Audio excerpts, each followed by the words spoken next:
Hello students, आज वाले lecture में अपन कंटिन्यू करते हैं थर्मोडायनेमिक्स वाले पार्ट में।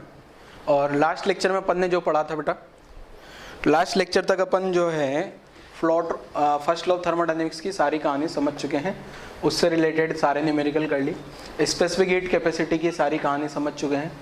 ठीक है, तो आज वाले लेक्चर में पढ़ते हैं बल्क मॉडुलस के बारे में कि बल्क मॉडुलस क्या होता है। ठीक है, तो वैसे बल्क मॉडुलस के बारे में बेटा अपन पढ़ चुके हैं क्या, मैकेनिकल प्रॉपर्टीज ऑफ सॉलिड वाले चैप्टर में, या जिसको इलास्टिसिटी वाला बोलते हैं अपन। तो यहाँ से बल्क मॉडुलस का मैं डायरेक्ट फॉर्मूला लिखूंगा। बल्क मॉडुलस जो होता है ना बेटा, ये होता है अपने पास volume stress upon volume strain. ठीक है, अब यहाँ पे जो है गैस के लिए अपन बल्क मॉडुलस लिखेंगे। ठीक है, तो यहाँ जो बीटा मैंने आपको बताया होगा, ये जैसे मान लो ये इनिशियली है और यहाँ से अगर हर एक डायरेक्शन से, ये इस डायरेक्शन से अलग अलग डायरेक्शन से फोर्स लग रहा होता है ना ऐसा, तो क्या होता है, इसका जो वॉल्यूम है वो स्लाइटली चेंज हो जाता है क्या। ये मान लो ये ऐसा वॉल्यूम हो गया इस मटेरियल का। ठीक है, तो अगर मैं छोटे से यहाँ इस जगह की बात करूँ, ये इस जगह के थोड़े से मटेरियल की बात की जाए, तो यहाँ पे जो है ना अपन इस एरिया को डी ए एरिया मान लेते हैं, और ये जो फोर्स लग रहा है ना, इस फोर्स को अपन ने डी एफ लिख देते हैं। तो ये जो वॉल्यूम स्ट्रेस निकल के आता है अपने पास, ये निकल के आता है volume stress D F upon D A, और वॉल्यूम कम हो रहा है तो माइनस नीचे लगा देते हैं delta V upon V. Volume strain क्या हो जाएगा, change in volume upon original volume. ठीक है, तो ये ऊपर तो हो जाता है माइनस डेल्टा, ऊपर तो हो जाता है क्या, ऊपर तो डेल्टा पी निकल के आता है ये, और नीचे minus delta V upon V. ठीक है, और ये फॉर्मूला में आपको याद भी होगा, और मैंने बोला था नहीं याद हो तो अब याद कर लेना, अब अपने को जरूरत पड़ने वाली है इस फॉर्मूले की। ठीक है, क्लियर है बेटा। तो ये जो बल्क मॉडुलस का फॉर्मूला है ना, ये जो बल्क मॉडुलस का फॉर्मूला है, इसको मैं ऐसे लिख देता हूँ, ये मल्टीप्लाई होगा minus V delta P upon delta we. ये इस टाइप से अपना ये प्रोसेस हो जाएगा। ठीक है, तो बल्क मॉडुलस का फॉर्मूला याद रख लो बेटा। ठीक है, अब अलग अलग अगला जो हेडिंग लिखूंगा ना मैं, बल्क ये तो अपने पुरानी कहानी है, पहले भी पढ़ी हुई है अपन ने, ये रिपीटेड टेलीकास्ट है, मींस आपका एक रिवीजन हो गया छोटा सा, केवल बल्क मॉडुलस का। अब सारा नहीं कराऊंगा, यंग्स मॉडुलस क्या है, मॉडुलस ऑफ रिजिडिटी, वो सब अपन पढ़ चुके हैं। अब बल्क मॉडुलस अगला हेडिंग आएगा। जैसे अभी तक अपन क्या पढ़ रहे हैं, सबसे पहले अपन ने क्या पढ़ा, चेंज इन इंटरनल एनर्जी। पहले सबसे पहले अपन ने चेंज इन इंटरनल एनर्जी के बारे में पढ़ा, फिर हर एक प्रोसेस का चेंज इन इंटरनल एनर्जी पढ़ा, फिर वर्क डन पढ़ा, फिर हर एक प्रोसेस का वर्क डन पढ़ा, फिर उसके बाद अपन ने क्या पढ़ा, फर्स्ट लॉ ऑफ थर्मोडायनेमिक्स पढ़ा, फिर हर एक प्रोसेस के लिए फर्स्ट लॉ ऑफ थर्मोडायनेमिक्स पढ़ा। ठीक है, फिर सी पढ़ा, सी बोले तो मोलर स्पेसिफिक हीट कैपेसिटी, फिर हर एक प्रोसेस के लिए सी पढ़ा। फिर अब जो आ गया अपने पास क्या, बल्क मॉडुलस, और बल्क मॉडुलस भी अपन हर एक मॉडुलस के लिए हर एक प्रोसेस के लिए समझ लेते हैं जरा। ठीक है, तो नेक्स्ट हेडिंग होगा अपना क्या, bulk modulus for various processes. अच्छा, अब यहाँ पे सिंपल गैस के लिए चैप्टर थर्मोडायनेमिक्स है ना, तो गैस के लिए पढ़ेंगे सारा सब कुछ। ठीक है, तो ये वाली कहानी लिखने की आपको जरूरत नहीं है, तो इतना आप लिखो जरा, वीडियो पॉज करके, फिर आगे वाली कहानी समझते हैं अपन बल्क मॉडुलस से आगे। तो नेक्स्ट क्या है, देखो नेक्स्ट हेडिंग आ गया अपना bulk modulus for various process. अलग अलग प्रोसेस के लिए बल्क मॉडुलस देखते हैं। अच्छा, आप खुद बताओ बेटा, यहाँ पे एक दो प्रोसेस का बल्क मॉडुलस आपको डायरेक्ट दिख रहा होगा। एक प्रोसेस का नाम होता है आइसोकोरिक। आइसोकोरिक का मतलब वॉल्यूम कांस्टेंट, वॉल्यूम कांस्टेंट है तो change in volume, change in volume delta we क्या हो जाएगा बेटा, डेल्टा वी अगर जीरो हो गया, अगर डेल्टा वी जीरो आ गया तो बल्क मॉडुलस का वैल्यू अपन लिख देंगे इनफाइनाइट। ठीक है, तो अगर आपसे कोई बोल दिया जाए कि calculate bulk modulus for isochoric process, तो आइसोकोरिक का बल्क मॉडुलस आपने इनफाइनाइट लिख देना है। ऐसे ही सेम पैटर्न पे एक प्रोसेस का नाम होता है आइसोबैरिक। आइसोबैरिक में प्रेशर कांस्टेंट होगा, प्रेशर कांस्टेंट होगा ना, तो डेल्टा पी का वैल्यू क्या हो जाएगा, जीरो, तो बल्क मॉडुलस का वैल्यू हो जाएगा जीरो। तो यहाँ पे जो है मैं पहला प्रोसेस लिख रहा हूँ, पहला तो जनरल प्रोसेस।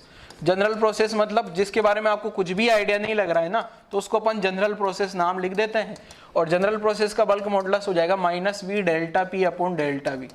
ठीक है, ये तो अपना एक जनरल प्रोसेस हो गया। जनरल प्रोसेस का मतलब जो ना कोई भी प्रोसेस ना हो ना, वो जनरल हो जाता है। दूसरा आइसोकोरिक।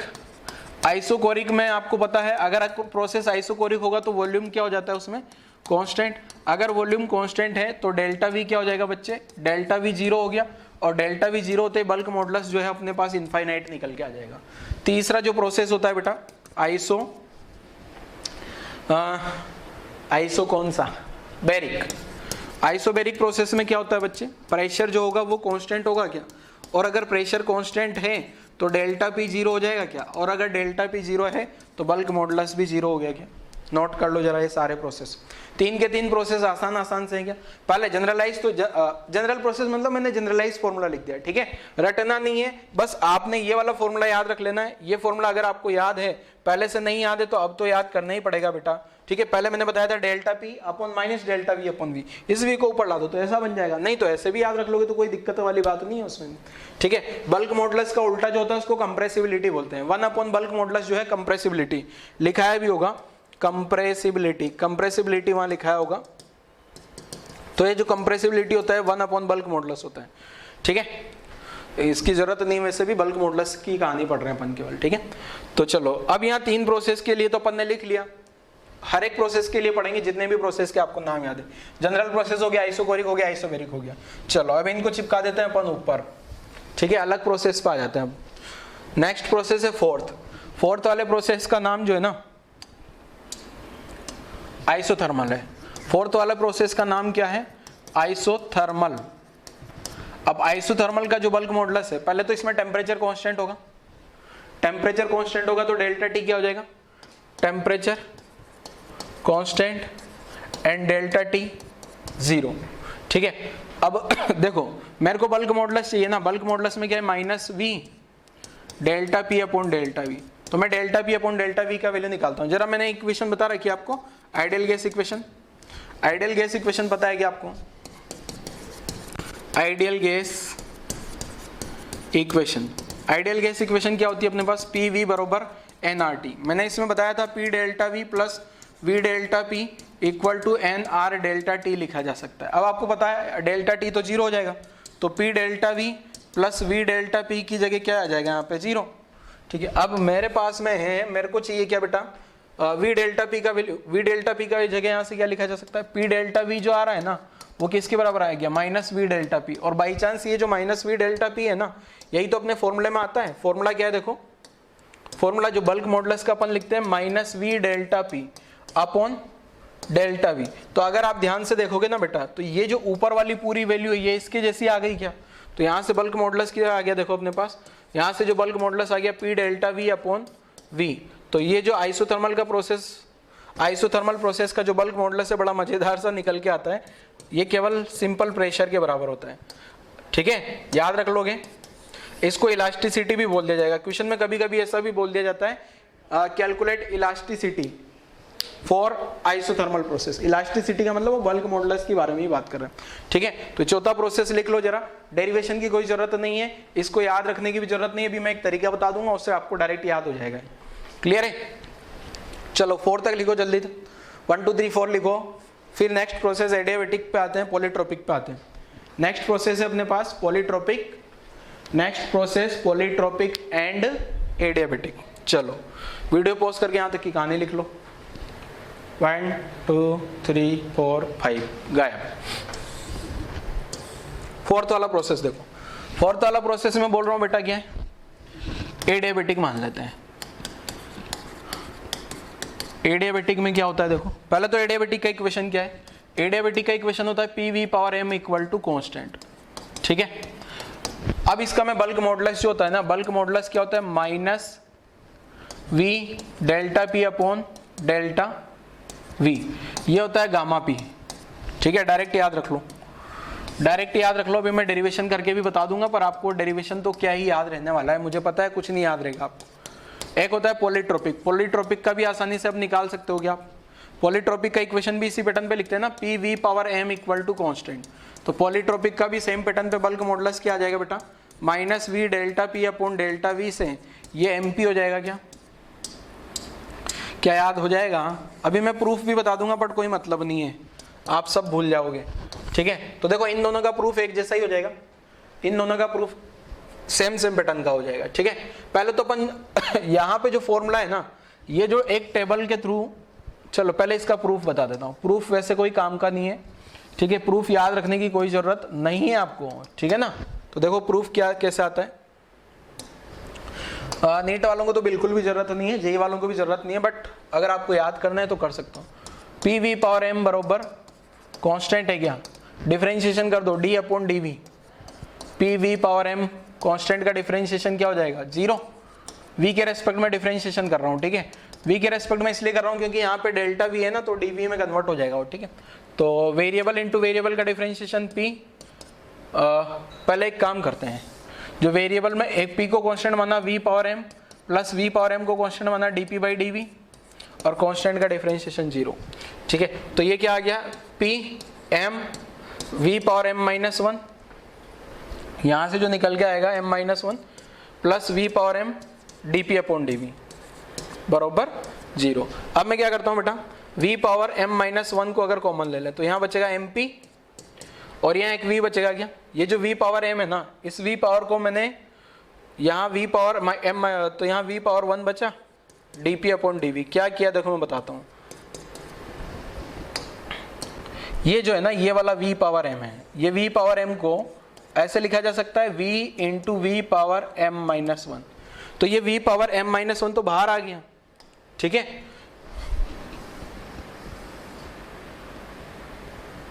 ठीक है, ये v पावर m माइनस 1 तो बाहर आ गया, क्लियर है। और यहाँ एक v बचेगा सिंपल, तो ये वाली टर्म को डिवाइड में भेजा 0 आ गया, तो क्या बच गया अपने पास mp plus v dp upon dv बराबर 0। और यहाँ से सिंप्लीफाई करोगे तो ये mp आ गया क्या, mp बराबर minus V dp upon dv, और यही तो बल्क मॉडुलस होता है, mp बराबर बल्क मॉडुलस, ठीक है। Hence proved. प्रूफ याद रखने की कोई जरूरत नहीं है, ठीक है ना, प्रूफ याद रखने की कोई भी जरूरत नहीं है। अब आपको याद कैसे रखना है देखो मैं बताता हूँ, आपको एक मेथड का याद रख लो बस, एक मेथड है वो अपना पॉलीट्रोपिक, ठीक है। पॉलीट्रोपिक का याद रख लो, सबका याद हो जाएगा। देखो कैसे,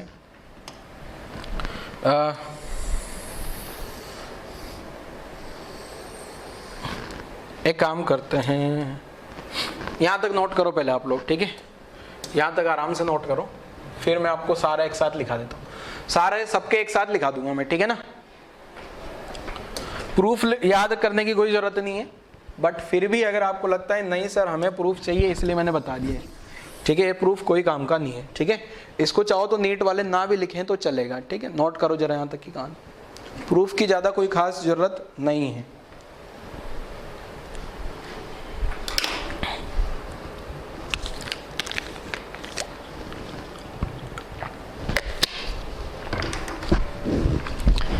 देखो नेक्स्ट मैं बताना चाह रहा था बच्चों कि अगर मैं सबको एक साथ लिख दूं, सबको अगर एक साथ लिख दूं ना तो आपको आसान लगेगा। देखो सब एक साथ लिख देता हूं, कंक्लूजन करा के लिख देते हैं अपन, ठीक है। कंक्लूजन, सबसे पहले यहां तो लिख रहा हूं मैं प्रोसेस के बारे में, और या बल्क मॉडुलस बीटा, ठीक है। और बीटा का formula minus V delta P upon delta we,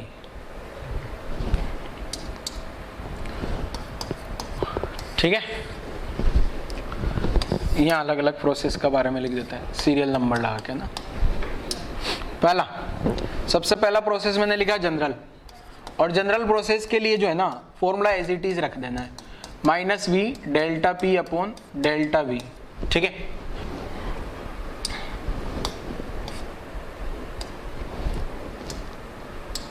यहाँ मैं प्रोसेस का इक्वेशन लिख देता हूं, ठीक है। अब जनरल प्रोसेस की अपने पास कोई इक्वेशन तो है नहीं, तो अपन क्या करेंगे, जनरल इक्वेशन लिख देंगे बस, पीवी बराबर एनआरटी, फर्स्ट, यहाँ सीरियल नंबर लिख देना। हाँ, तो फर्स्ट प्रोसेस का इक्वेशन लिख दिया मैंने, पीवी बराबर एनआरटी, ठीक है। उसका इक्वेशन आ गया दूसरा जो है ना, दूसरा प्रोसेस अगर वॉल्यूम कांस्टेंट हो जाए, अगर वॉल्यूम कांस्टेंट हो गया ना तो इसको बोल देते हैं अपन आइसोकोरिक। क्या बोल दिया, आइसोकोरिक का बल्क मॉडुलस जो है वो इनफाइनाइट आ गया। तीसरे में प्रेशर कांस्टेंट हो गया, और प्रेशर कांस्टेंट हो जाता है उसको क्या बोल देंगे, आइसोबेरिक। आइसोबेरिक में ये 0 आ गया।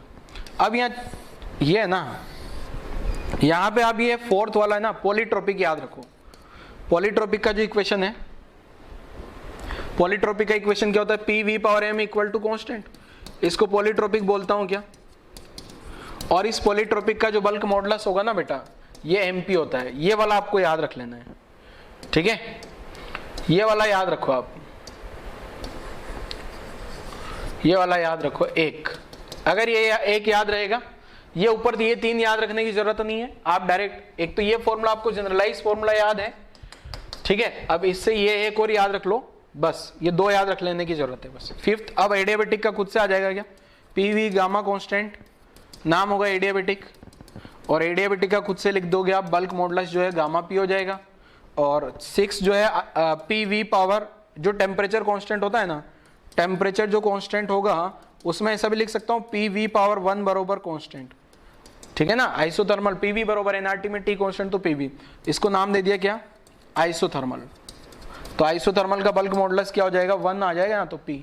अच्छा, इन सभी को एक और नाम दिया जा सकता है इलास्टिसिटी, इसको क्या नाम दिया जा सकता है, modulus of elasticity, elasticity for dash dash dash dash dash process, ठीक है। आइसोबैरिक प्रोसेस है तो आइसोबैरिक लिख देना। अच्छा, इसको सिंपल इलास्टिसिटी भी लिखा जा सकता है, इलास्टिसिटी, इलास्टिसिटी फॉर जैसे एडियाबेटिक प्रोसेस, एडियाबेटिक प्रोसेस का इलास्टिसिटी कितना हो जाएगा बताओ जरा, तो ये लिख देना अपने को क्या, गामा पी, ठीक है। क्लियर है, क्वेश्चन देख के आपको समझ जाना है, तो एक कंक्लूजन लिख लो जरा। कंक्लूजन में क्या है, ये वाली इक्वेशन आपको जनरलाइज ऑलरेडी पता है, और एक एमपी वाला याद रख लो तो आपका काम बन जाएगा, ठीक है। डेरिवेशन याद रखने की कोई जरूरत नहीं है। नोट करो जरा यहाँ तक की कहानी, वीडियो पॉज कर लो और यहाँ तक की कहानी नोट कर लो बच्चों।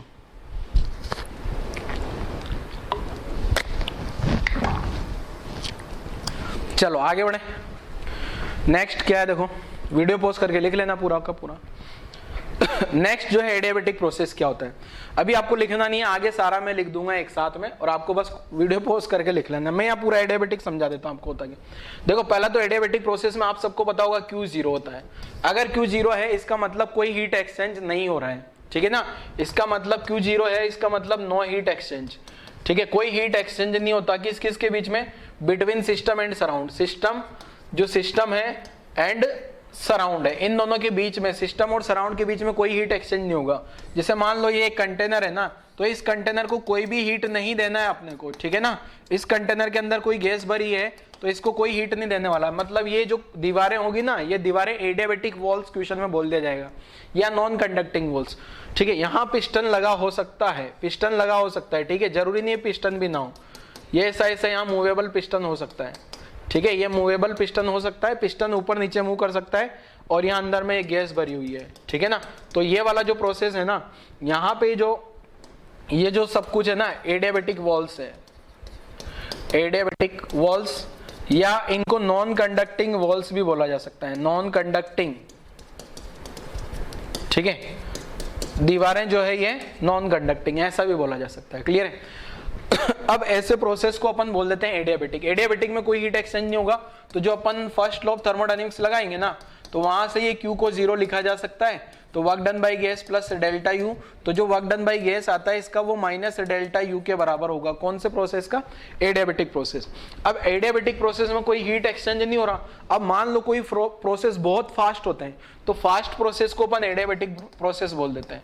फास्ट प्रोसेस हो या सडन प्रोसेस हो, सडन प्रोसेस हो या क्विक प्रोसेस हो, मतलब जल्दी से हो रहा, तुरंत से हो गया, जैसे एकदम अचानक से, जैसे गाड़ी का टायर फटना है, एग्जांपल पूछा जाता है, जैसे मान लो कोई बाइक चल रही है और उसका टायर फट गया अचानक से, तो ये जो टायर के अंदर की हवा जो है, उनका जो मोशन होगा, उनका जो उस प्रोसेस को, उन गैस मॉलिक्यूल्स के लिए जो भी प्रोसेस हुआ है, टायर फटा, वो प्रोसेस को अपन क्या बोल सकते हैं, एडियाबेटिक, क्योंकि ये प्रोसेस फास्ट होता है। जो भी प्रोसेस फास्ट होते हैं ना, कभी भी अगर क्वेश्चन में आप एक वर्ड पकड़ लेना, अगर सडन प्रोसेस लिखा हो, sudden process, quick process, fast process, इसका मतलब कोई हीट एक्सचेंज नहीं हुआ, इसका मतलब प्रोसेस का नाम क्या होगा अपना, एडियाबेटिक, ठीक है। अब एडियाबेटिक जो प्रोसेस है उसका इक्वेशन आपको याद रखना है, PV power gamma equal to constant होता है। एक फॉर्मेट ये आ गया, और भी फॉर्मेट में बता दूंगा अभी आगे क्या क्या आने वाला है। पीवी बराबर एनआरटी से अलग अलग फॉर्मेट बन सकते हैं। पी को रिप्लेस करोगे तो एक फॉर्मेट आएगा, वी को रिप्लेस करोगे तो दूसरा फॉर्मेट और आ जाएगा, ठीक है। इक्वेशन कहां से आता है उसका डेरिवेशन भी मैं बता दूंगा, पर उसको याद रखने की कोई जरूरत नहीं है। तो ये मैंने बेसिक सारी कहानी एडियाबेटिक की बता दी। अब देखो अगली स्लाइड में आ जाता है आपका, तो यहाँ लिखा है क्या, एडियाबेटिक प्रोसेस, यहां से लिखना है आपको, ठीक है। Adiabatic process, no heat exchange between system and surround, बोला था क्या, Q बराबर 0 हो गया, एक लाइन लिख लेना।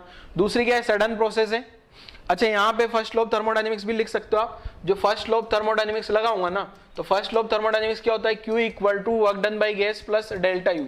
तो ये Q तो जीरो आ गया, तो work done by gas plus delta U, तो वर्क डन बाई गैस जो होगा वो किसके बराबर हो गया, माइनस डेल्टा यू के। ठीक है, चाहो तो ये ऐसा भी लिख देना बगल में, वैसे जरूरत नहीं है, यहां से समझ सकते हो आप।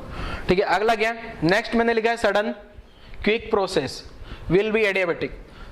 अचानक से जो प्रोसेस हो रहे हैं, फास्ट प्रोसेस जो हो रहे हैं, और इससे सिमिलर और भी वर्ड है, फास्ट प्रोसेस, क्विक, सडन या फिर अचानक से, तो इन सबको अपन नाम देते हैं क्या, एडियाबेटिक। क्यों, क्योंकि यहाँ हीट है, कोई टाइम नहीं मिलेगा हीट एक्सचेंज के लिए। ठीक है ना, ये लिखा है no sufficient time for heat exchange, heat exchange हो ही नहीं पाएगी, तो ऐसे प्रोसेस को अपन क्या बोल देंगे, एडियाबेटिक। मतलब देखो क्वेश्चन में क्या है ना, एडियाबेटिक डायरेक्ट नहीं दिया जाएगा, आपको पहचानना पड़ेगा ये प्रोसेस एडियाबेटिक है क्या।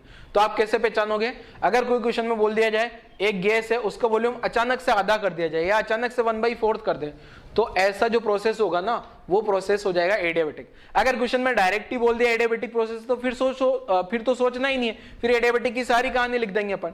ठीक है ना, एडियाबेटिक की सारी कहानी लिख देंगे अपन, क्लियर है ना।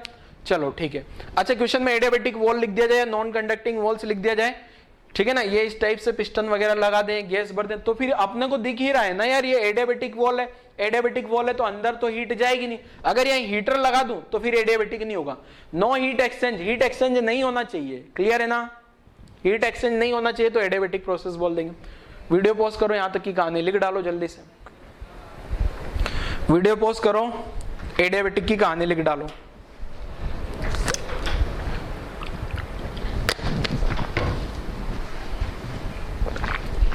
चलो नेक्स्ट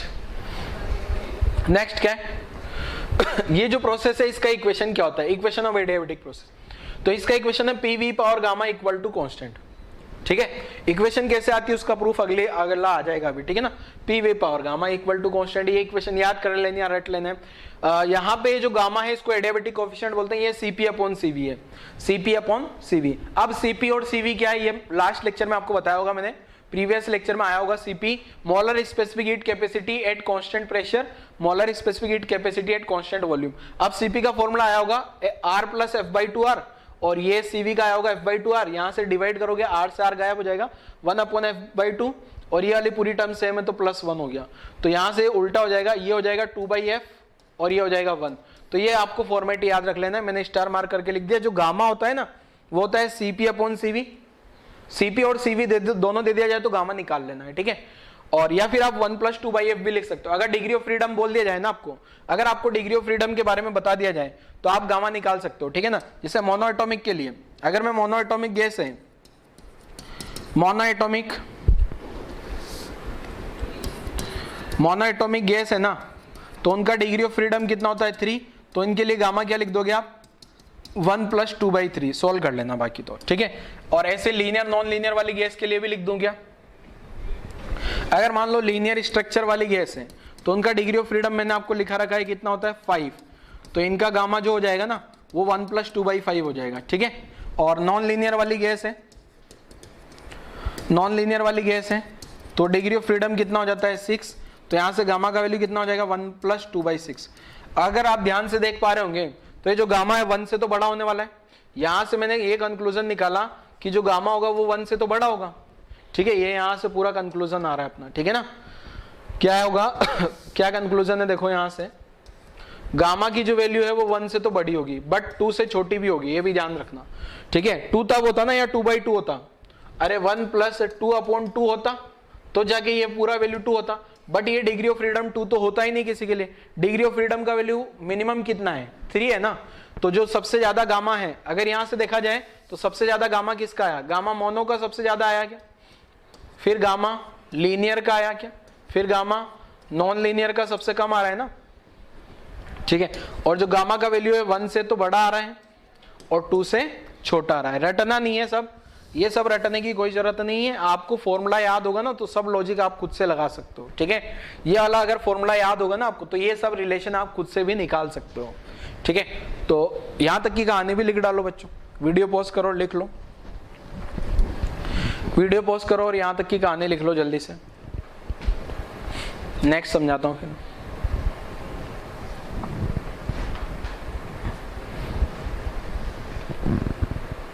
वीडियो पॉज करके लिखना जरा।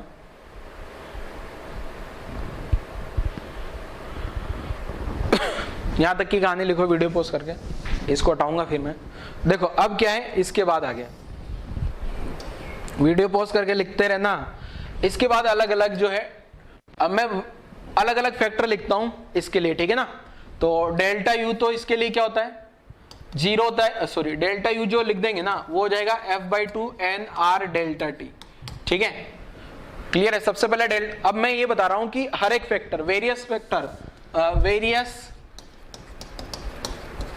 फैक्टर फॉर एडियाबेटिक, एडियाबेटिक के लिए अलग अलग चीजें पढ़ रहे हैं अपन। मैंने बोला था ना एडियाबेटिक एक दिन पढ़ाऊंगा, पूरा का पूरा कवर कर दूंगा। अब एडियाबेटिक में सबसे पहले तो delta U change in internal energy f/2 nr delta t लिख देना होता है, इसमें कोई स्पेशलिटी नहीं आती इसमें, ठीक है। और इसके बाद अपन ने जो है वर्क डन बाय गैस पढ़ा था। वर्क डन बाय गैस क्या लिख देते हैं अपन एडियाबेटिक के लिए, वर्क डन बाय गैस लिख देना होता है nr delta t upon minus gamma plus 1। अच्छा इसको ऐसे लिख सकता हूं nr t2 minus t1 upon minus m plus 1। इसको ऐसे लिखा जा सकता है nr t2 nr t1 nr upon minus, अच्छा यहाँ गामा लिख देना यार, माइनस गामा प्लस 1। अच्छा ये nr t2 को मैं p2 v2 लिख सकता हूँ क्या, आइडियल गैस इक्वेशन, इसको p1 v1 upon minus gamma plus 1। तो कोई जगह बुक्स में ये फॉर्मूला ऐसा भी लिखा होता है तो उससे डरने की जरूरत नहीं है, आपको ये याद है तो उस फॉर्मेट में जा सकते हो क्या। ये मैंने यहाँ से यहाँ तक स्टेप कैसे बढ़ाई, pv बराबर nrt वाला इक्वेशन आपको पता होगा बेटा, pv बराबर nrt लगा दिया ना, p2 v2 equal to nr t2 p1 v1 equal to nr t1, ठीक है। वर्क डन बाय गैस हो गया। वर्क डन बाय गैस के बाद अपन ने क्या पढ़ा था, वर्क डन बाय गैस के बाद q equal to work done by gas plus delta U, ये आ गया अपना first law of thermodynamics. First law of thermodynamics में q0 लिख देना है, यहां से work done by gas delta U, तो गैस का जो वर्क डन आएगा ना वो माइनस डेल्टा यू के बराबर हो जाएगा, ठीक है। वर्क डन बाय गैस वाला आ गया। इसके बाद क्या पढ़ा, इसके बाद अगर देखा जाए ना तो स्पेसिफिक हीट पड़ी थी, तो C एडियाबेटिक, एडियाबेटिक के लिए अगर जो है ना बेटा C का वैल्यू क्या हो जाता है, एडियाबेटिक के लिए जो C का वैल्यू जो अपने पास आया था वो 0 आ गया था, क्योंकि कोई हीट एक्सचेंज नहीं हो रहा था। C का जनरलाइज फॉर्मूला क्या है, C का जनरलाइज फॉर्मूला है dq अपॉन ndt, ठीक है, उससे ये 0 आ गया। उसके बाद क्या पढ़ा, C के बाद आज बल्क मॉडुलस, बल्क मॉडुलस इसका जो है गामा पी आ जाता है, बल्क मॉडुलस क्या आ जाएगा, गामा पी। तो ये सारा रिवीजन हो गया आपका एक तरीके से अगर देखा जाए तो, ठीक है, एडियाबेटिक प्रोसेस के लिए। पहले मैंने क्या किया था, कोई एक एक पैरामीटर पढ़ा है हर प्रोसेस के लिए, अब यहाँ स्पेशल एडियाबेटिक के लिए पढ़ रहे हैं ना, तो एडियाबेटिक के सारे हर एक पैरामीटर पढ़ा दिया। तो वेरियस पैरामीटर लिखो इसकी जगह यार, वेरियस फैक्टर की जगह, फैक्टर थोड़ा सही वर्ड नहीं लग रहा मेरे को, various parameters for adiabatic process, ठीक है, नोट कर लो जरा।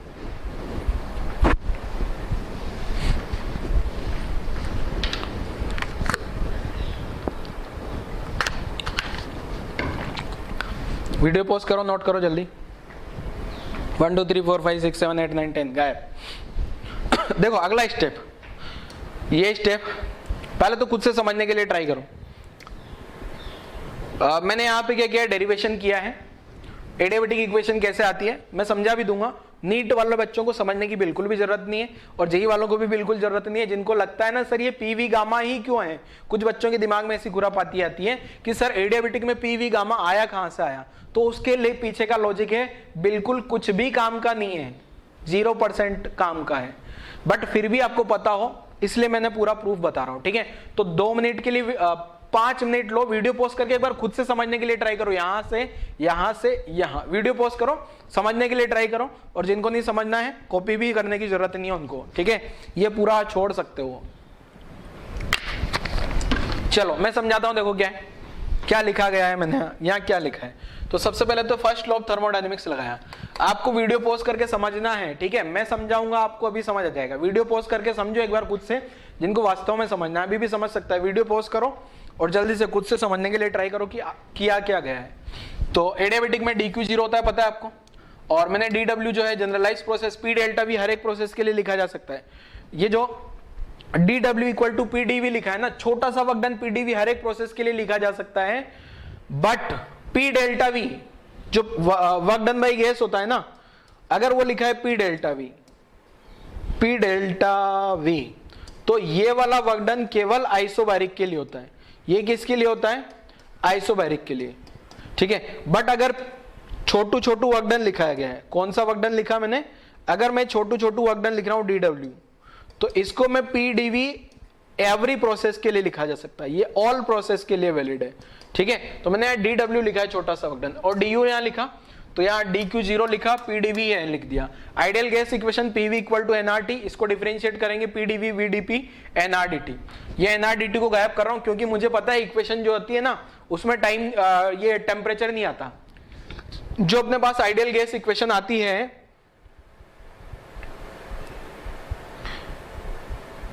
कहां गई आइडियल गैस इक्वेशन? यहां से अभी आपके पास जो आइडियल गैस इक्वेशन आएगी ना, ये आइडियल गैस इक्वेशन नहीं, एडियाबेटिक की जो इक्वेशन आती है ना बेटा, ये एडियाबेटिक की इक्वेशन यहां से अगर आप देखोगे ना तो इसमें टेम्परेचर नहीं आ रहा है, इसमें टेम्परेचर नहीं आ रहा है। तो मैं यहाँ प्रूफ जब करूंगा ना इसको, ये NRDT वाला फैक्टर मैं यहां से रिमूव करने वाला हूं, इसको यहाँ पे एलिमिनेट करना है। इसको एलिमिनेट करने के लिए मैंने आइडियल गैस इक्वेशन की हेल्प ली। NRDT की जगह क्या लिख दिया? PDV plus VDP। यहाँ पे PDV और ये वाला PDV कॉमन लिख दिया, तो 1 प्लस F/2 आ गया, प्लस ये F/2 मल्टीप्लाई होकर यहाँ चला जाएगा, VDV प्लस F/2, ठीक है ना। पूरा का पूरा इक्वेशन को PV से डिवाइड कर दिया मैंने। PV से डिवाइड इसलिए किया क्योंकि अब मैं इसको इंटीग्रेट करूंगा तो यहाँ पे एडियाबेटिक इक्वेशन जो होती है ना, एडियाबेटिक इक्वेशन में PVT सब वेरिएबल होता है, ठीक है। मैंने शायद यहाँ लिखा नहीं है, यहाँ चाहो तो लिख देना नो हीट एक्सचेंज, और एक पॉइंट ऐसा भी लिख देना, यहाँ पे pressure, volume, temperature all variable, सबके सब वेरिएबल होते हैं। शायद कहीं लिखा हो, मुझे नहीं दिख रहा है यहाँ पे, तो नहीं है, चलो तो आप यहीं लिख देना छोटी सी जगह लगा के, यहाँ PVT ऑल वेरिएबल, मतलब सबके सब वेरिएबल होंगे, प्रेशर भी, टेम्परेचर भी, वॉल्यूम भी, सबके सब वेरिएबल होंगे ना। तो यहां से इंटीग्रेशन करना पॉसिबल नहीं है, इसलिए मैंने PV का डिवाइड किया। PV का डिवाइड करने से क्या होगा? देखो यहाँ पे PV का डिवाइड करोगे ना आप, तो ये वाला फैक्टर तो एज इट इज रखा मैंने यहाँ पे, PV का डिवाइड करते ही ये P से P गायब होते ही 1/VdV हो जाएगा। ऐसे इधर भी PV से डिवाइड करते ही ये V से V गायब होकर 1/PdP बन जाएगा। अब 1/0 का इंटीग्रेशन तो कांस्टेंट हो जाएगा, 1/V का ln V हो गया, ये वाला पूरा कांस्टेंट बाहर, और ये F/2 कांस्टेंट, ये कांस्टेंट तो बाहर आ गए, बाकी इसका integration ln V ln P, ठीक है। F/2 का थ्रू आउट डिवाइड कर दूं, कांस्टेंट को F/2 से डिवाइड किया, F/2 यहाँ पे ln P बचेगा, F/2 डिवाइड हो गया, और ये 1 प्लस F/2 उल्टा पुल्टा होके गामा बन जाएगा, ठीक है। गामा 1 प्लस 2/F होता है, ठीक है।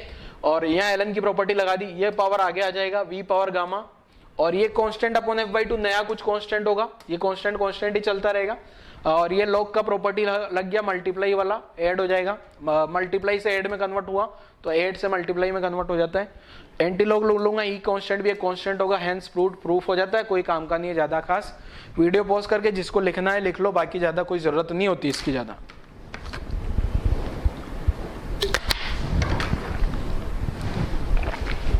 चलो आगे बढ़ते हैं।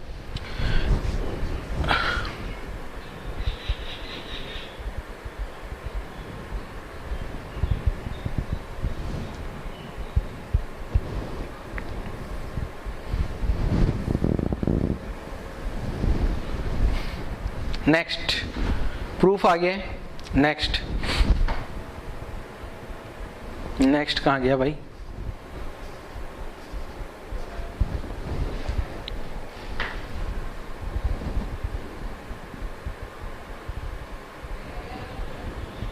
हाँ नेक्स्ट ही आ गया, other form of PV power gamma equal to constant. एक फॉर्म तो PV गामा कॉन्स्टेंट हो गया, देखो एक फॉर्म तो क्या हो गया, यहाँ पे ध्यान से देखना, PV gamma equal to constant, और इससे जब अपन न्यूमेरिकल सोल्व करेंगे तो इसे P1 V1 gamma equal to P2 V2 gamma लिख देंगे। एक फॉर्मेट तो ये हो गया अपने पास, ठीक है, एक फॉर्मेट तो ये हो गया। इस फॉर्मेट में क्या हो, कौन सा पैरामीटर नहीं आ रहा है, टेम्परेचर नहीं आ रहा है। अब दूसरा फॉर्मेट निकालने के लिए अब मैं PV बराबर NRT इक्वेशन यूज करता हूँ, PV इक्वल टू NRT। अगर मैं इस प्रेशर को गायब करूं तो प्रेशर की जगह क्या लिखा जा सकता है बच्चे, NRT अपॉन V। तो ये जो PV गामा कांस्टेंट इक्वेशन है ना, इसमें प्रेशर को गायब करो, प्रेशर की जगह क्या लिख दो, NRT upon V into V power gamma equal to constant, ठीक है। अब इसको अगर आप यहां से सॉल्व करोगे ना, यहां से सॉल्व करोगे आप, तो क्या आ गया देखो, T power 1 V power gamma minus 1 constant, ठीक है। और इसको ऐसे लिखा जा सकता है T1 V1 गामा माइनस 1, या चाहो तो यहाँ T1 लिखने की जरूरत नहीं है क्योंकि एक ही तो पावर आ रहा है, equal to T2 V2 gamma minus 1। इसको बच्चे रट लेते हैं, पर मैं बोलता हूँ कोई रटने की जरूरत नहीं है, आपको केवल ये वाली एक इक्वेशन रटी हुई है ना, तो ये रटने की जरूरत नहीं है, ठीक है। अगला इक्वेशन में क्या हो सकता है बेटा, PV बरोबर nRT लगाऊं मैं वापस। अभी यहाँ प्रेशर को गायब करा था, आप वॉल्यूम को गायब कर लेते हैं, वॉल्यूम को गायब कर दूं तो क्या आ जाएगा, nRT अपॉन P, ठीक है। तो यहाँ P V power gamma equal to ये जो कांस्टेंट आया, मैं क्या करूंगा P और ये वॉल्यूम को रिप्लेस करूंगा तो क्या आ गया, nRT upon P power gamma equal to constant. Simplify करते हैं, सिंप्लीफाई करने पे क्या होगा देखो, ये P और ऊपर T गामा नीचे P गामा, तो बरोबर कांस्टेंट में चला जाएगा सब। तो ये फाइनल इक्वेशन आती है P1 minus gamma T gamma equal to constant. Numerical solve करने के लिए ऐसा लिख सकता हूँ V1 minus gamma T gamma equal to P2 1 minus gamma T2 gamma, ठीक है। तो कुछ भी याद रखने की जरूरत नहीं है, 3 फॉर्मेट हो गई है, ठीक है। पहला फॉर्मेट PV की फॉर्म में है, दूसरा TV और ये PT की फॉर्म में आ गया, क्लियर है ना, याद रखने की जरूरत नहीं। आप चाहो तो न्यूमेरिकल को सोल्व करने के लिए पहले न्यूमेरिकल, जब भी क्वेश्चन में कभी कभी क्या होगा, क्वेश्चन में ये इक्वेशन से न्यूमेरिकल आ गया, अगर मान लो आपको रिलेशन T और V के बीच में दे दिया तो यहां से ये 2 स्टेप और कर लेना ना, इसको लिख देना। अगर आप इसको रटोगे, इसको रटोगे, इसको रटोगे, इसको रटोगे तो ये भी भूल जाओगे भाई, इसलिए एटलीस्ट ये एक याद रखो, बाकी को कन्वर्ट कर लेंगे। कन्वर्ट करने में क्या 2 ही तो लाइन और लिखना पड़ रहा है, PV बरोबर nRT तो लिखना पड़ रहा है रिप्लेस करने के लिए, ठीक है ना, क्लियर है।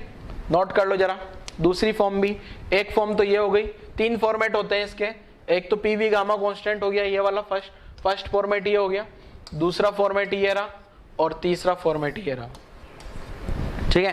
बट एक फॉर्मेट मैं बोलता हूं बच्चों, एक फॉर्मेट याद रखो बस, ये 3rd एंड 4th फॉर्मेट याद करने की जरूरत नहीं है अपने को, ठीक है। फर्स्ट फॉर्मेट याद रखो बस। चलो नेक्स्ट, हाँ अब देखो क्वेश्चन किस टाइप से दिए जाएंगे। क्वेश्चन में मान लो आपको इनिशियल प्रेशर वॉल्यूम दे दिया, इनिशियल प्रेशर और इनिशियल वॉल्यूम दे दिया। इनिशियल प्रेशर देखो क्या क्या होगा, देखो मैं बता देता हूं, क्वेश्चन की थीम से आपको बता देता हूं। P1 V1 दे दिया, साथ में V2 दे दिया और P2 पूछ लिया, तो कौन सा इक्वेशन लगा देंगे, ये वाला लगा देंगे क्या, ये वाला लगा देंगे, आंसर आ जाएगा, ठीक है। अगर आपको P1 एंड P2 दे दिया, P1 एंड P2 दे दिया, V1 और V2 का रेशियो पूछ लिया, तो भी यही लगा दूंगा क्या, ठीक है। दूसरा और क्या हो सकता है, आपको T1 V1 दे दिया एंड एक को T2 भी दे दिया, V2 पूछ लिया, तो क्या लगा दोगे, ये वाला आंसर लगा दोगे कि यहाँ से आंसर आ जाएगा, ठीक है। अगले में क्या दे दिया जाए आपको, T1 एंड T2 गिवन है एंड P1 अपॉन P2 का रेशियो पूछ लिया जाए, T1 T2 गिवन है, P1 P2 का रेशियो पूछ लिया जाए, तो ये लगा देना, ठीक है, क्लियर है ना।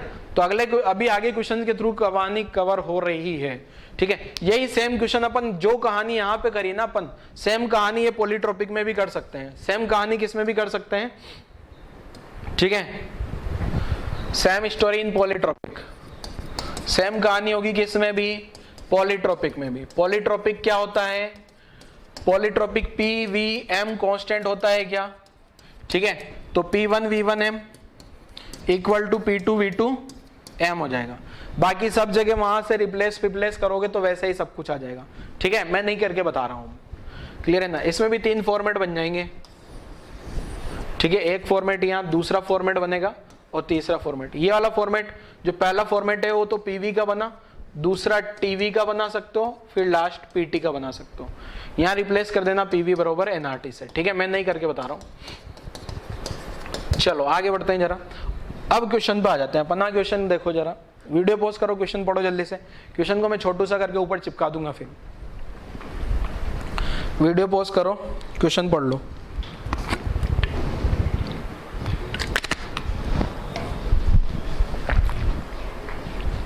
देखो क्या है question, ideal monoatomic, monoatomic gas है तो डिग्री ऑफ फ्रीडम 3 लिख देना है, गामा कैलकुलेट हो जाएगा 1 + 2/3 से, ठीक है। एनक्लोज्ड है, नॉन कंडक्टिंग सिलेंडर दिख रहा है ना, और नॉन कंडक्टिंग सिलेंडर है, इसका मतलब प्रोसेस एडियाबेटिक होगा। प्रोसेस का नाम क्या हो जाएगा? एडियाबेटिक। और अगर आप देखो, अभी तो मैं एडियाबेटिक पढ़ा रहा हूं ना, तो आपको पता है एडियाबेटिक ही लगाना है, बट बाद में पता नहीं लगेगा, सारे प्रोसेस मिक्स हो जाएंगे। तो ये ध्यान रखना है, नॉन कंडक्टिंग सिलेंडर है तो एडियाबेटिक होगा, ठीक है। Having piston which can move freely piston move कर सकता है। गैस को कंप्रेस कर दिया, 1/8 of initial volume, find the final pressure and temperature. Initial pressure दिया है, इनिशियल टेम्परेचर दिया, ठीक है। चिपका दे ऊपर, बोला था ना चिपक जा, चिपक गया। हाँ, तो सबसे पहले तो पहला स्टेप तो ये पता लग रहा है मुझे, गामा की कैलकुलेशन तो करनी ही पड़ेगी, तो मैं गामा सबसे पहले निकाल लेता हूं। 1 + 2/3, तो ये तो 5/3 निकल के आएगा। दूसरा, यहाँ पे अगर नॉन कंडक्टिंग है ना, नॉन कंडक्टिंग है, ये नॉन कंडक्टिंग है, इसका मतलब यहाँ जो प्रोसेस होगा ना Q0 होगा, इसका मतलब प्रोसेस ये एडियाबेटिक होगा, ठीक है। अब दिया क्या क्या है, शुरुआत का प्रेशर P0 है, टेम्परेचर T0 दिया, ये तो इनिशियल चीजें दी गई आपको। फाइनल प्रेशर पता करना है मुझे, एक तो यहाँ का प्रेशर P2 मान लिया, ये पता करना है, एंड फाइनल टेम्परेचर T। एक काम करते हैं ना, देखो शुरुआत का प्रेशर P0 मान लिया, वॉल्यूम V1 मान लिया, टेम्परेचर T0 मान लिया। मुझे वॉल्यूम नहीं दिया गया, मैंने V1 मान लिया, बट ठीक है। फाइनली मैंने क्या किया, वॉल्यूम तो हो गया 1/8, मतलब V1/8 हो गया, ठीक है। और प्रेशर कितना होगा ये मुझे पता करना है, फाइनल प्रेशर कितना होगा ये कैलकुलेशन करनी है। वॉल्यूम V1/8 हो जाएगा, एंड टेम्परेचर कितना होगा ये भी मुझे पता करना है। तो यहाँ T2 नाम दे दिया, P2 और वॉल्यूम जो है ना, फाइनल वॉल्यूम मेरे पास कितना आ जाएगा, देखो P2 का कैलकुलेशन करना है, V2 जो है वो V1/8 हो गया, एंड T2 का भी कैलकुलेशन करना है। समझे? कहानी समझे क्या? तो चलो सॉल्व करना शुरू करें। आप ऐसे लिख दो, P1 V1 gamma equal to P2 V2 gamma. Solve कर लो जरा पहला क्वेश्चन, वीडियो पॉज करके सारे के सारे सॉल्व कर लो, दोनों आंसर आ जाएंगे, कोई बड़ी बात नहीं है। फाइनल प्रेशर टेम्परेचर ही तो पता करना है, फाइनल प्रेशर और टेम्परेचर, फाइनल प्रेशर टेम्परेचर पता करना है, जो कि आसान है। देखो इनिशियल प्रेशर कितना हो गया, इनिशियल प्रेशर P0 मान लिया, इनिशियल वॉल्यूम V1 मैंने माना है, क्वेश्चन में नहीं गिवन है, गामा का वैल्यू 5/3 है, फाइनल प्रेशर पता करना है, यहाँ V1/8 लिख देना है, 5/3 आ गया है। यहाँ तक कोई दिक्कत नहीं होनी चाहिए किसी को। तो P0 V1 पावर 5/3,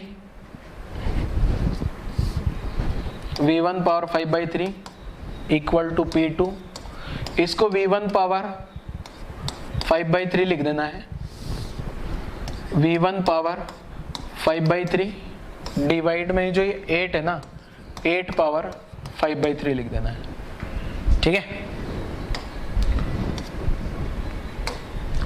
अब ये वाली टर्म तो गायब हो जाएगी, V1 5/3 V1 5/3, तो P2 जो आ गया ना, इसको P0 8 पावर 5/3 लिख देना है। अब P2 जो है ये हो जाएगा P0, ये 8 को 2 क्यूब लिख दूं क्या, 8 को 2 क्यूब, 2 × 2 × 2 8, 3 से 3 मारा गया, P0 2 पावर 5, 2 पावर 5 कितना हो जाएगा, 2 × 2 × 2 × 2 32, तो ये 32 P0 आ गया। पहला एक आंसर तो ये आ गया। फाइनल प्रेशर आ गया, फाइनल प्रेशर निकाल लिया, फाइनल टेम्परेचर खुद से निकालो वापस।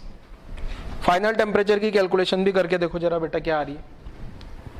फाइनल टेम्परेचर की कैलकुलेशन खुद से ट्राई करो, देखो क्या है, मैं सोल्व करके बताता हूँ। फाइनल टेम्परेचर कैसे पता करें, देखो एक तरीका तो आप क्या कर सकते हो, इक्वेशन निकाल लो जरा, किस किस में, V एंड T में, V एंड T में इक्वेशन निकालते हैं जरा।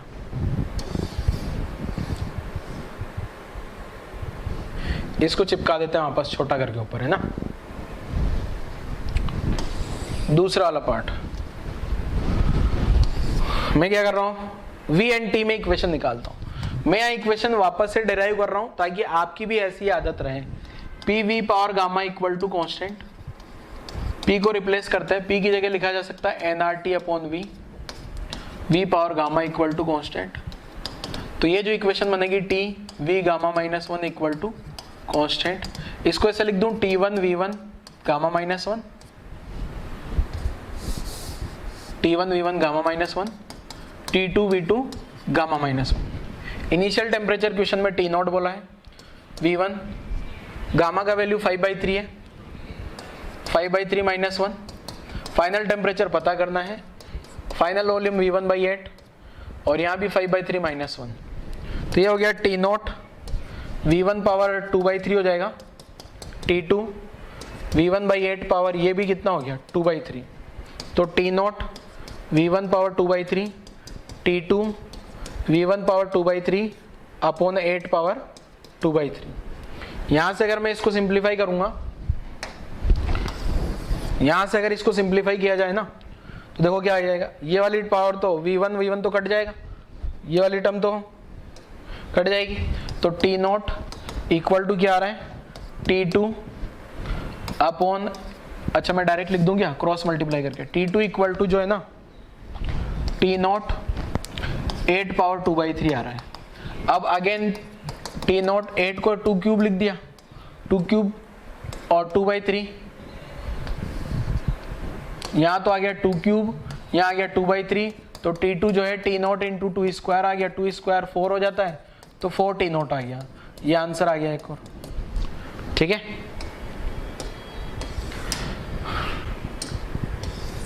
क्लियर है, एक तरीका तो ये हो गया। एक और मेथड बताता हूं सेकंड क्वेश्चन के लिए, मोल कंजर्वेशन, ठीक है। मोल कंजर्वेशन से भी आ जाएगा। इनिशियल मोल कितने हो जाएंगे, P not V not P not V1 upon R T not, PV बराबर nRT से निकाल रहा हूँ, ठीक है। मोल कहाँ से निकाल रहा हूँ मैं, PV बराबर nRT, ठीक है। तो इनिशियल मोल क्या हो गया P नॉट, यहाँ से निकाल रहा हूँ initial mole P not V1 upon R T not. बाद वाले मोल क्या हो जाएंगे। अब जो ये सेकंड मेथड है ना, केवल ये वाला टेम्परेचर के लिए ही है, प्रेशर तो आपको कैलकुलेट करना पड़ेगा, दोनों में से एक कैलकुलेट करना पड़ेगा। बट प्रेशर कैलकुलेट करना आसान होता है क्योंकि ये वाली इक्वेशन तो मैंने रटी हुई है ना बेटा, ठीक है। तो यहाँ प्रेशर कितना आ जाएगा 32 P नॉट, वॉल्यूम कितना आ जाएगा V1/8 R into final temperature, ठीक है।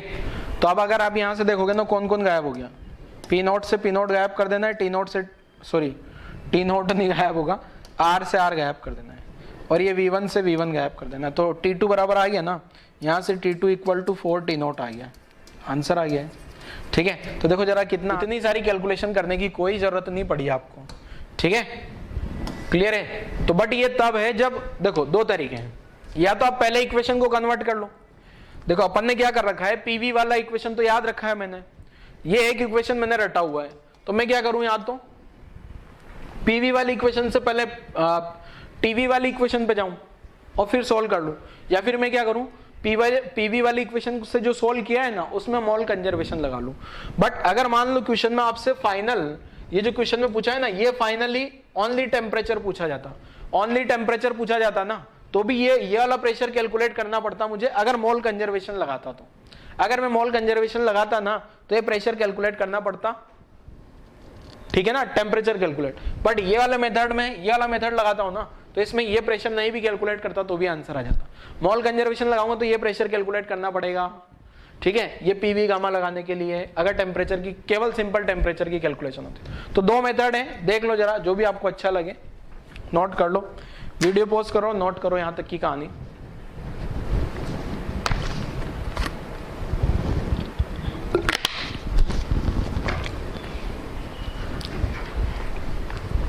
चलो आगे बढ़े, वीडियो पॉज करके आपने नोट किया होगा, पता नहीं, भगवान जाने। हाँ ये पढ़ लेते हैं लास्ट क्वेश्चन आज के लेक्चर का, आज के लेक्चर का लास्ट क्वेश्चन, ठीक है। तो देखो क्वेश्चन क्या है, पहले क्वेश्चन समझा देता हूं आपको, बड़ा सारा क्वेश्चन होने वाला है इसलिए ध्यान से समझना। 2 metre cube volume of a gas at pressure, ये प्रेशर दिया है, इज कंप्रेस्ड एडियाबेटिकली कंप्रेस कर रहे हैं, so that its volume becomes, volume इतना हो गया, पहले 2 था बाद में 0.5 हो गया। फाइंड द न्यू प्रेशर, नया प्रेशर पता कर लो, compare with this process with that.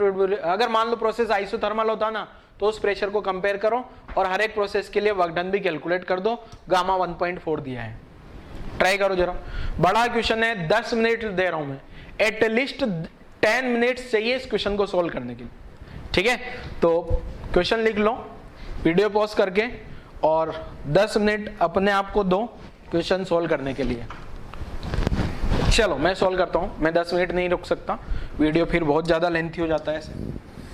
चलो इसको चिपका देता हूं मैं ऊपर, ठीक है। हाँ तो देखो यहां से सोल्व करना शुरू करते हैं। मेरे को क्या दिया है, इनिशियल वॉल्यूम V1 दिया है 2 मीटर क्यूब और इनिशियल प्रेशर दिया है P1 4 × 10⁵ न्यूटन पर मीटर स्क्वायर। फाइनल वॉल्यूम दिया है V2 0.5 मीटर क्यूब और फाइनल प्रेशर पता करना है, ठीक है। तो अगर मैं एडियाबेटिक मान लूं, मैं किसके लिए कैलकुलेशन कर रहा हूं, एडियाबेटिक के लिए। एडियाबेटिक में P1 V1 gamma equal to P2 V2 gamma, clear है। P1 कितना है 4 × 10⁵, V1 कितना है 2, गामा का वैल्यू 1.4, फाइनल प्रेशर 0.4 1.4, ठीक है। यहाँ 1.4 लिख देना है। अब यहां से सिंप्लीफाई किया जाए ना बच्चों, तो जो P2 आ रहा है ना, P2 को ऐसे लिख दूं 4 × 10⁵, इसको 2/0.5 पावर 1.4, ठीक है। तो जो P2 निकल के आ रहा है 4 × 10⁵, और ये हो जाएगा कितना, ये हो जाएगा 4 × 1.4। कैलकुलेशन तो उटपटांग सी लग रही है, ये कैलकुलेशन तो हो उटपटांग सी है, बट क्या करेंगे, सॉल्व तो करना पड़ेगा। 1 मिनट रुकना जरा।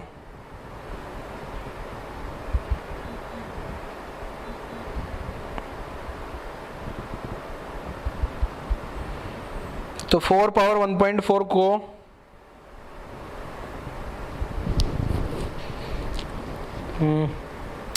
कैसे ही सोल्व करें इसको, चलो मैं डायरेक्ट कैलकुलेटर लगा देता हूँ, ठीक है। और डायरेक्ट कैलकुलेटर लगा के 4.14, ये जो आंसर आ रहा है ना 4 की पावर 1.1, ये आएगा 2.8 × 28 × 10⁵ न्यूटन पर मीटर, ठीक है।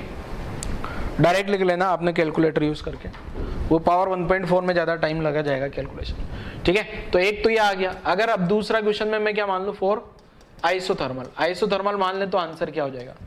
आइसोथर्मल में तो आप P1 V1 equal to P2 V2 लगा दो डायरेक्ट। तो P1 कितना दिया है,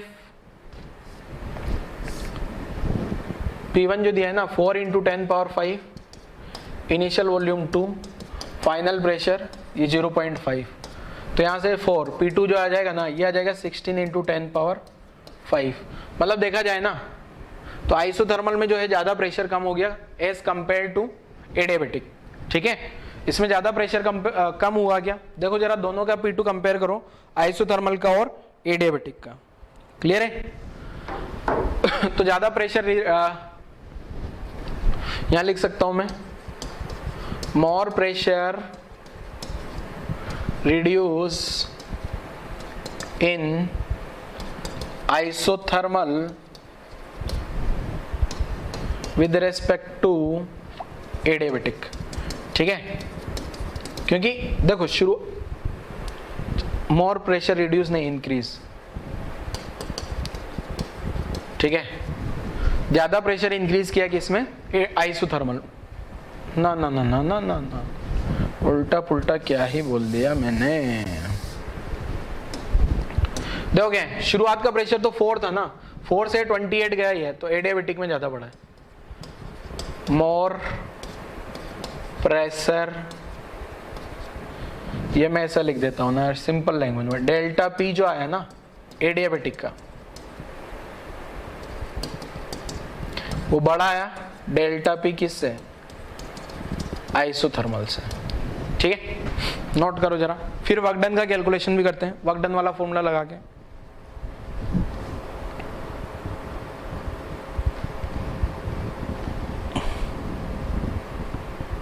चलो वर्क डन वाला फॉर्मूला लगा दें क्या? एडियाबेटिक का वर्क डन कैसे लिखूंगा देखो, गायब और छोटा और छोटा, बस इससे छोटा नहीं होगा, ठीक है कोई ना। अब जो है ना अपन पहले आंसर निकालते हैं किसका, वर्क डन का, ठीक है ना। तो मैं लिख रहा हूं किसके लिए, फॉर एडियाबेटिक, एडियाबेटिक का वर्क डन निकालते हैं।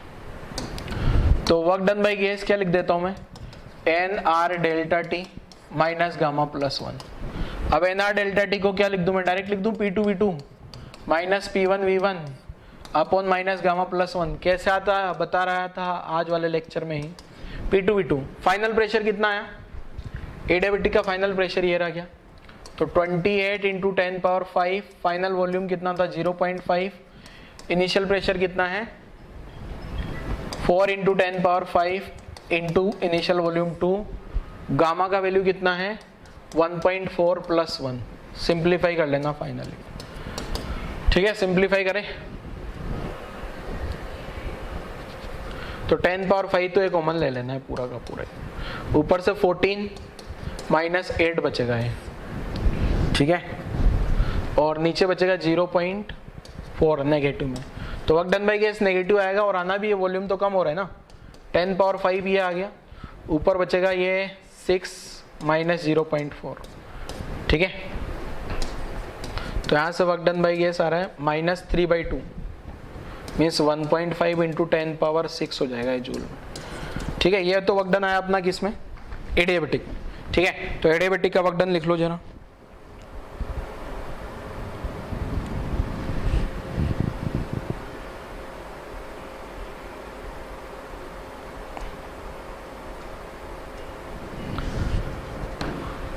नेक्स्ट एक और वर्क डन चाहिए मुझे किसका, आइसोथर्मल का, ठीक है। तो आइसोथर्मल का वर्क डन यहां लिख देता हूं, for isothermal work done by gas जो लिखते हैं ना उसमें ये लिखते हैं nRT ln V2 by V1। तो इसको ऐसे लिख दें, nRT की जगह P1 V1 लिख दूं,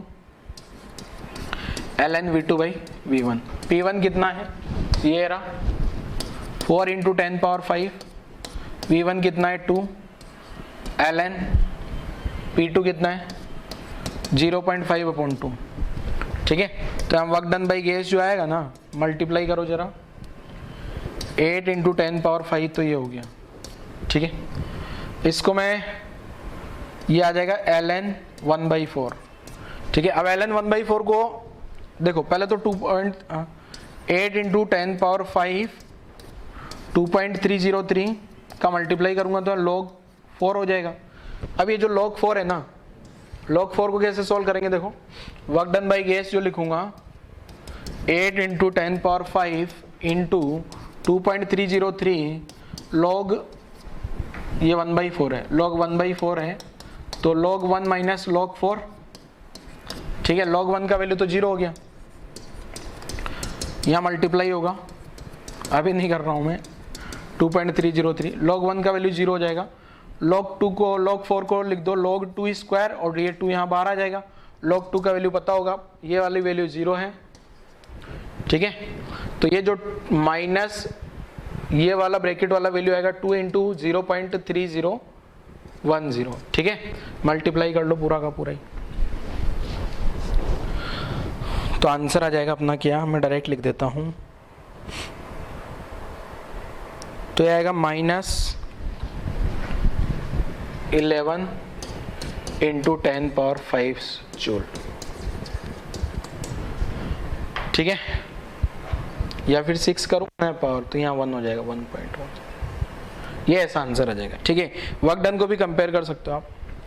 तो ये इस टाइप से बच्चों अपन ने क्या किया, आज वाले लेक्चर में पूरा का पूरा कहानी समझ लिया एडियाबेटिक का और बल्क मॉडुलस का, ठीक है। न्यूमेरिकल में कैलकुलेशन पार्ट है, बाकी फॉर्मूला ही लगाना है और कुछ नहीं है ज़्यादा, ठीक है ना। तो नोट कर लेना आप सारी की सारी कहानी। अगला लेक्चर जो आएगा ना उसमें थर्मोडायनेमिक्स जो है फर्स्ट लॉ और ये सारी कहानी खत्म हो जाएगी ऑलमोस्ट, ठीक है ना। फिर उसके बाद अपन सेकंड लॉ पढ़ेंगे। तो आज वाला लेक्चर यहाँ तक हो गया। कल वाले लेक्चर में भी यही सारी कहानी पढ़नी है। कल वाले लेक्चर में कुछ नहीं चलेगा, केवल और केवल रिवीजन होगा। कल वाला लेक्चर जो आएगा ना वो रिवीजन होने वाला है, तो ध्यान रखना। आज वाला लेक्चर होने के बाद में जो भी लाइव लेक्चर आएगा ना, मेरा लाइव लेक्चर, समझ रहे हो ना, उस लाइव लेक्चर में मैं सारे के सारे थर्मोडायनेमिक्स के फॉर्मूले पूछने वाला हूं, क्योंकि जो कल वाला लेक्चर होगा ना उसमें सारा समराइज होगा, ठीक है। पूरी की पूरी थर्मोडायनेमिक्स की समरी आने वाली है अगला लेक्चर में। पूरा कंक्लूजन, पूरा चैप्टर का सार आने वाला है। हर एक फॉर्मूला वापस लिखा जाएगा कल वाले लेक्चर में, ठीक है बच्चों। तो आज वाले लेक्चर यही क्लोज करते हैं। Thank you.